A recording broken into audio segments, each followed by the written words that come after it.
A política de drogas no Brasil pode ser encarada como uma guerra racial? Pois olhe, é uma discussão em que correntes debatem sobre o genocídio de pessoas negras e periféricas que vivem em um constante fogo cruzado, o que impacta as vidas dessas pessoas em vários aspectos, não apenas nas situações de letalidade, violência policial e encarceramento. Afinal de contas, com as descobertas sobre os efeitos positivos do canabidiol e as flexibilizações para o uso medicinal, até que ponto a visão opressora prejudica a evolução do assunto? Pois bem, na primeira entrevista de uma série que o Isso é Bahia faz esta semana sobre as polêmicas em torno do uso da cannabis sativa para uso recreativo ou medicinal, a gente conversa agora com o diretor executivo da Iniciativa Negra por uma Nova Política sobre Drogas, o historiador Eduardo Ribeiro, ou Dudu Ribeiro, conosco aqui no Isso é Bahia. Um prazer recebê-lo, Dudu. Seja bem-vindo, bom dia. Um prazer estar aqui, obrigado pelo convite. Quando a gente fala por uma nova política sobre drogas, o que a gente está querendo com isso especificamente? Além de abrir o debate para uma abrangência maior, certamente, levar em consideração o quê, Dudu? Primeiro, a gente refazer um histórico sobre o porquê da proibição, né? Que ela tem muito pouco a ver com os impactos objetivos na saúde das substâncias que foram tornadas ilícitas, né? Se a gente for pensar, os gestores de saúde vão dizer para a gente que as substâncias que mais impactam o nosso sistema de saúde não são as que estão proibidas, são as que estão lícitas, como o álcool e o tabaco. Se a gente for buscar a história da proibição das drogas no Brasil, especialmente da maconha, a gente vai chegar lá em 1830, quando havia a proibição do pito do pango, justamente para colocar mais uma camada de controle sobre a população negra escravizada.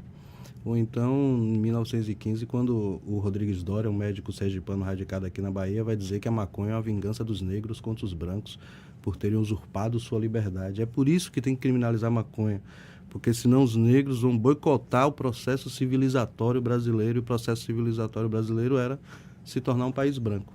Então, a proibição da maconha tem muito mais a ver com o controle da população negra, com a distribuição desigual de possibilidades de cidadania, do que com o próprio efeito da substância, que inclusive é a planta que a gente mais domesticou ao longo da história. A gente, obviamente, hoje tem ainda muito o que aprender sobre ela, mas a gente já aprendeu muito, porque a gente lida com ela há milhares de anos. Exatamente, até me tira uma dúvida, porque a maconha ela já é utilizada há milhares de anos, não é? Como a planta oferece fibras, não é isso e tal.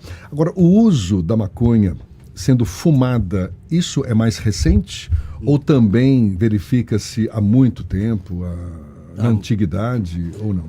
Há muito tempo. A gente tem muitos usos, inclusive, do ponto de vista terapêutico, né? A gente sempre gosta, inclusive, de reafirmar a ideia da cannabis terapêutica, mais do que a medicinal.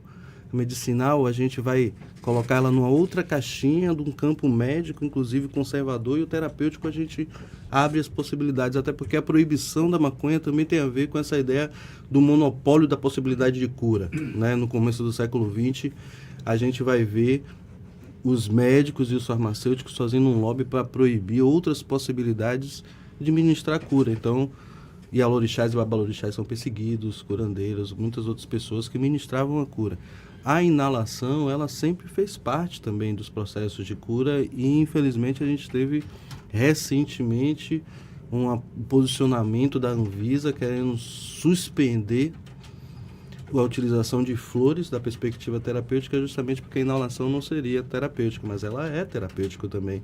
E a ideia também de que foi criada uma lógica de que existe maconha e cannabis. Porque cannabis a gente vai chamar o terapêutico, maconha é a droga do mal. E é a mesma coisa. E né? é exatamente a mesma coisa. Na verdade, a gente faz usos diversos da mesma planta. Mas essa distinção, ela reforça um preconceito, né? Exatamente. Essa distinção é o que, no começo do século XX, a gente chamava o que a utilização de drogas existia os vícios elegantes, que era, por exemplo, usar cocaína, heroína, éter, era elegante. Era chique. Chique, era inclusive chique você dar um estojo muito bonito de metal com a seringa de vidro nas festas da High Society carioca para as pessoas tomarem pico. Lança-perfume era liberado no carnaval, não tem tanto tempo. Exatamente. E a maconha era chamada de sociose deselegante, porque era droga de negro. Então a gente vai ver vários nomes que são utilizados, inclusive ligados ao percurso africano no Brasil. Então liamba, diamba. Aí os senhores vão chamar droga de negro, fumo de negro, então fumo de Angola. Então vários... A nomenclatura também importa muito para essa lógica de como as pessoas vão absorver e se relacionar com a planta. Agora, Dudu, qual é a relação disso com o discurso de guerra às drogas, né? E vamos chover no molhado, perguntar para um negro Rastafari quem é a vítima principal da guerra às drogas, e a gente pode vislumbrar alguma perspectiva de saída, de paz para a sociedade através desse combate da proibição e do enfrentamento armado? Tem alguma possibilidade? Essa é uma guerra que tem perspectiva de terminar com alguém vencendo? Bom, eu acho que um ponto importante de partida para a gente pensar uma ideia de que a guerra às drogas se torna global e a maconha faz parte disso é o discurso do presidente Richard Nixon, quando ele diz...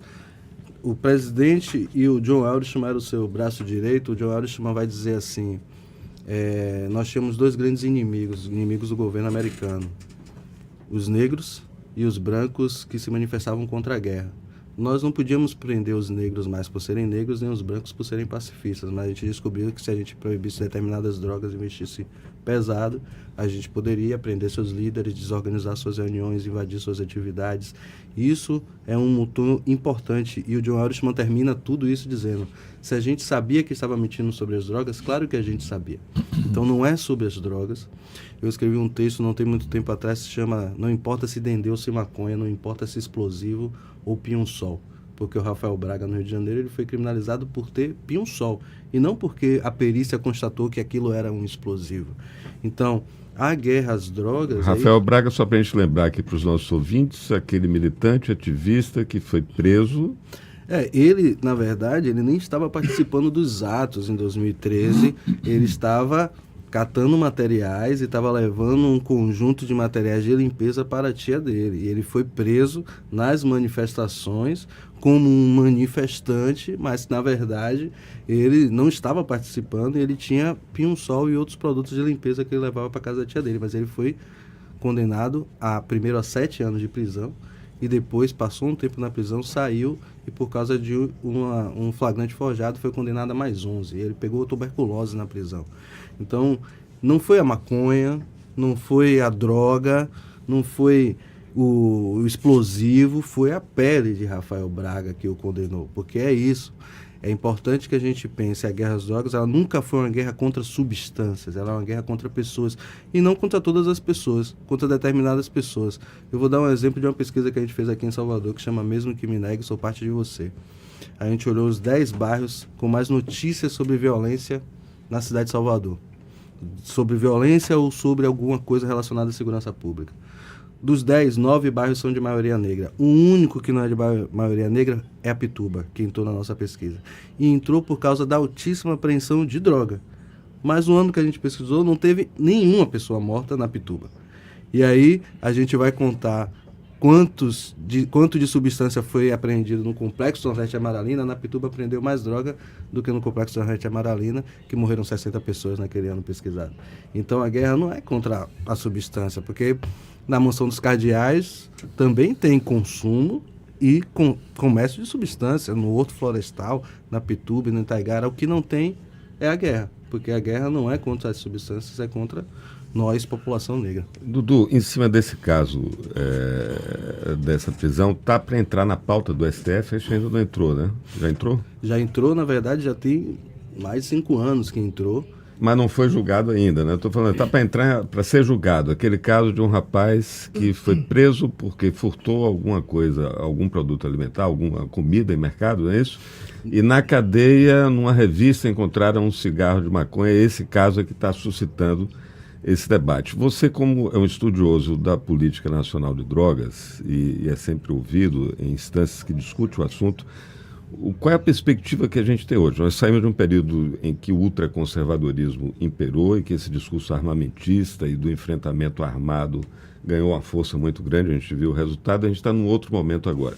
Qual é a perspectiva que a gente tem da sociedade brasileira tratar o assunto drogas de uma forma diferente e, a partir disso, que a gente consiga enxergar os outros aspectos mais clínicos, mais medicinais, as outras possibilidades dessa planta especificamente? O Supremo Tribunal Federal ele já iniciou o julgamento, né? Já tiveram 3 votos a favor do que seria a descriminalização do porte, né? Porque o que está em discussão é declarar inconstitucional o artigo 28 da Lei de Drogas, que seria o porte para consumo. O debate nem era sobre maconha especificamente, mas parte dos juízes, exceto o Gilmar Mendes, que já votou, o Barroso forçou muito esse debate, que quer falar sobre maconha, não sobre o conjunto das drogas. Mas o tema é declarar inconstitucional o artigo 28. Né? Esse já está 3-0 pela descriminalização. Né? Ele chegou a voltar para a pauta esse ano, né? Porque ele foi para a mão do Teori Zavascki, que pediu vista, e aí ele faleceu. Ele agora está na mão do Alexandre de Moraes. Então ele deve voltar para a pauta ainda esse ano, e isso vai ser muito importante, inclusive porque o próprio governo federal, o ministro Fábio Dino falou isso no começo do ano, também espera essa decisão do Supremo Tribunal Federal como parte importante de decisões que vai tomar para a política de drogas. Já é algo que o Ministério da Justiça sabe que precisa fazer. A secretária nacional de drogas, Marta Machado, já se manifestou em defesa, a Senad já elaborou uma nota técnica em defesa da utilização terapêutica da cannabis. A Anvisa precisa ajustar um pouco mais a RDC, que ela permitiu o acesso à cannabis terapêutica, voltar atrás dessa ideia de impedir a inalação como possibilidade terapêutica, mas nós estamos num momento talvez um pouco melhor para o debate, né? Agora tem enfrentamentos que a gente sabe que eles vão precisar de decisão política, né? Vão precisar de coragem política. Agora, Dudu, momento mais apropriado talvez para o debate, mas são 2 pontos distintos, né? Porque fala-se muito do uso medicinal da cannabis, que acredito, possa até ter mais espaço para essa discussão, e o uso recreativo da maconha, que ainda enfrenta também um preconceito muito grande. Na verdade, grande parte da sociedade condena, porque o cara é maconheiro, fuma maconha. Como é que se quebra esse preconceito, uma vez que, como você bem cita, não é? A maconha ela é consumida em todos os segmentos da sociedade, apesar de que os negros podem ser sim e são os que mais sentem na pele esse combate, essa discriminação. Mas como é que se discute isso? Como é que quebra esse paradigma também em relação ao uso recreativo da maconha? Sobretudo com informação, ampliar a informação para a sociedade do que é que a gente está falando, quais são os efeitos, que a gente cresce com uma ideia muito negativa, né, do consumo de drogas, na verdade. E a gente esquece que as pessoas acordam de manhã e elas vão lá e tomam uma droga. Informação para o uso de drogas é importante. A gente pensar assim, que não existe um momento na história da humanidade que as pessoas não utilizavam o que hoje a gente chama de drogas. As pessoas sempre utilizaram drogas e elas foram incluindo nos seus vários rituais. São os rituais de sociabilidade, do uso adulto, são dos rituais terapêuticos, dos ritos de passagem. Rituais religiosos também. Rituais religiosos, dos ritos de guerra. Então as drogas estão presentes na história da humanidade. E o que é muito mais recente mesmo, que tem um século no máximo, é a proibição. E a proibição ela trouxe mais problemas do que soluções. Isso não quer dizer que a gente não vai ter ou não tinha problemas com o uso antes da proibição. A gente tem problemas com o uso, independente de estar regulamentado ou não. Mas dentro da proibição é muito mais difícil você oferecer cuidado para as pessoas. Como é que você vai oferecer um cuidado, por exemplo, a uma pessoa que está em uso abusivo de uma substância que é ilícita, se ela tem medo de buscar ajuda e ser criminalizada. Perfeito. Então a gente precisa dar mais informações para as pessoas, porque as pessoas vão continuar usando substâncias, independente da criminalização ou não, elas continuaram usando. Então a gente precisa, na verdade, agora oferecer cuidado, e oferecer cuidado é também oferecer informação. E afinal, maconha faz mal? Ela pode fazer mal de acordo com o tipo de uso que você faz. Pode fazer mal de acordo com como você se sente no momento, mas ela pode também fazer muito bem. Sim. Porque é isso todas as substâncias. A gente pode ver que tem pessoas que não vão poder comer açúcar, tem pessoas que não vão poder tomar café, tem pessoas que não devem fumar maconha. Mas tem pessoas e a maioria das pessoas, e isso não é só sobre maconha, se a gente for pegar as pesquisas internacionais, a maioria das pessoas que usam as drogas ilícitas, todas as drogas, podemos falar aqui sobre cocaína, heroína, crack, a maioria das pessoas, elas não vão ter um uso problemático, elas vão fazer um uso que não vai exigir do Estado nenhum tipo de cuidado médico. Elas vão fazer e vão continuar a sua vida. Isso não quer dizer que é uma comparação maconha e crack. Óbvio que não. Maconha vai ter um uso problemático muito pequeno. Crack vai ter um pouco maior. Tabaco vai ter maior do que crack. Então, mas sempre que a gente olhar para todas as substâncias, a gente vai ver que é a minoria que vai ter um uso problemático e que vai precisar de uma atenção à saúde. Eu falei há pouco que a gente imagina que esteja havendo uma tolerância maior do próprio poder policial, enfim, para quem usa a maconha, para quem consome a maconha. O que está valendo hoje em dia? Quem é, por exemplo, flagrado fumando um baseado na esquina, ele é preso? Existe, a lei ainda condena, mas depois ele é liberado? Explica para a gente o que está valendo hoje do ponto de vista legal. Eu acho que vale muito, primeiro, se a esquina é no subúrbio ferroviário ou no Horto Florestal. Porque se for no Horto Florestal, provavelmente não vai pegar nada. Mas a lei, a 11.343, ela já tirou a possibilidade de prisão, de retirada da liberdade da pessoa, né, da pena privativa de liberdade para o usuário. Isso seria o artigo 28. Mas o problema, na verdade, desde a aprovação dessa lei, que foi em 2006, a população carcerária aumentou, porque a gente não tem critérios. Então, é a polícia primeiro, e quase 90% das condenações, o que vale é a palavra do policial. Então, por exemplo, o IPEA demonstrou agora na pesquisa que 17% das condenações em 2019 não tinha nem droga, não tinha o material. A pessoa foi criminalizada e foi presa por, em tese, vender uma coisa que nem tinha no processo. Ninguém achou a droga. Então, a lei, ela não prevê pena privativa de liberdade para quem é usuário, mas o problema é que, dependendo de quem for essa pessoa, ela não vai ser condenada por uso, ela vai ser condenada por tráfico, mesmo tendo poucas quantidades. Mas assim, a gente vai ver, por exemplo, o exemplo do filho da desembargadora, que tinha quilos de haxixe e ele foi liberado como usuário. Então, a lei para o usuário, ela prevê outros tipos de pena também. Não quer dizer que não tenha pena privativa de liberdade, não tem, mas você pode ter as penas que são pagamento de multa, exatamente, serviço comunitário, serviço comunitário, para dissuadir, em tese, o uso de drogas, né? E a lei, e o artigo 33 é onde a maioria das pessoas negras entram no sistema, que é o artigo que regulamenta o tráfico de drogas, que diz o que é o tráfico de drogas.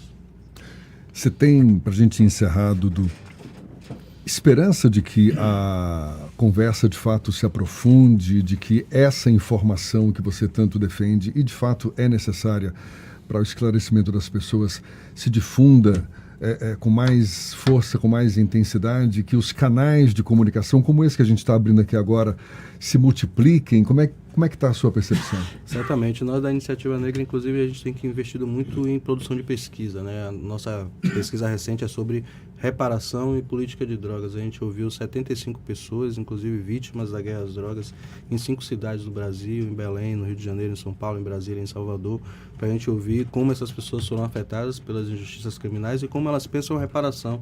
Até porque a gente não quer qualquer regulamentação das drogas, a gente quer que o Estado, quando regulamente, ele pense que as vítimas precisam ser reparadas tem danos, inclusive, que são irreparáveis. Por exemplo, pessoas que perderam seus familiares. Mas a gente precisa pensar que tem danos que precisam ser reparados e que a gente não pode ir, por exemplo, no caminho de vários estados norte-americanos, por exemplo, em que a maconha vira uma nova commodity que amplia as disparidades socio-raciais. Então a gente legaliza a maconha no Brasil e nós, negros, que fomos traficados e agora somos chamados de traficantes, não participamos desse processo. Os brancos continuam mandando no mercado e os negros vão trabalhar de forma precária no mercado legalizado de maconha. Isso não é um processo reparatório. Então, a gente, mais do que esperança, a gente tem trabalho a fazer mesmo. Então, vim aqui conversar com vocês, fazer pesquisa, conversar com as pessoas, rodar o Brasil. Eu estou indo para Genebra no mês que vem, a gente está conversando sobre isso na ONU, a gente está fazendo o nosso trabalho, que é isso que a gente acredita que muda a vida das pessoas. Maravilha. Dudu, olha, muito obrigado, parabéns pela lucidez, pelo conhecimento. Dudu Ribeiro, Eduardo Ribeiro, que é diretor executivo da Iniciativa Negra por uma Nova Política sobre Drogas e também historiador, falando conosco aqui. Muito obrigado mais uma vez, bom dia e até uma próxima. Muito obrigado pelo convite, bom dia. Vamos dar o spoiler do que vem amanhã e depois? Amanhã, na segunda entrevista dessa série sobre as polêmicas em torno do uso recreativo e medicinal da cannabis sativa, quais as implicações sobre o sistema nervoso, não é? A gente vai conversar com o neurologista Antônio Andrade, portanto... Já aprendendo um pouquinho aqui com a entrevista do Dudu, vamos passar a tratar agora como uso terapêutico, não medicinal, não é isso, Dudu? Muito bom, muito bom. Melhor. Bacana. Valeu, um abraço. E na sexta-feira temos quem?